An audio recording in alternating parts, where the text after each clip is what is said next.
আসানসোলের রানীগঞ্জে ভোরবেলায় চাঞ্চল্যকর ইডি অভিযান। আজ ভোর 5টা নাগাদ এনফোর্সমেন্ট ডিরেক্টর বা ইডির একটি দল আচমকাই হানা দেয় রানীগঞ্জের এমএসপি রোডের শিশুবাগান মোড় এলাকায়। অভিযানের কেন্দ্রবিন্দু স্থানীয় এক বিশিষ্ট চাল ব্যবসায়ী অজয় কয়ালের বাড়ি। কেন্দ্রীয় বাহিনীকে সঙ্গে নিয়ে 4টি গাড়িতে করে ইডির একটি দল একযোগে তার বাড়ি এবং একাধিক সংশ্লিষ্ট জায়গায় তল্লাশি চালায়। সূত্রের খবর, অজয় কয়ালের ব্যবসা শুধু রাজ্য বা দেশেই সীমাবদ্ধ নয়, বিদেশ পর্যন্ত বিস্তৃত। নাগাল্যান্ড সহ একাধিক রাজ্যের ব্যবসায়ীদের সঙ্গেও রয়েছে তার যোগাযোগ। প্রাথমিকভাবে অনুমান, বড়সড় আর্থিক লেনদেনের সূত্র ধরেই এই অভিযান।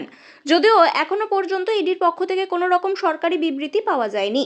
জানা গেছে তার পরিবারের অধীনে একাধিক খাদ্য সরবরাহকারী সংস্থা রয়েছে, যেগুলি যৌথভাবে পরিচালিত হয়। ভোরবেলা থেকে শুরু হওয়া এই তল্লাশি এখনো চলছে। সিআইএসএফকে সঙ্গে নিয়ে বিভিন্ন জায়গায় তল্লাশি চালাচ্ছে ইডি। এলাকা জুড়ে ছড়িয়েছে চাঞ্চল্য। স্থানীয় বাসিন্দারা অপেক্ষায় এই অভিযানের পেছনে আসল কারণ জানার। রেশন কেলেঙ্কারিতে তদন্তে রাজ্য জুড়ে চলছে এমন একের পর এক অভিযান।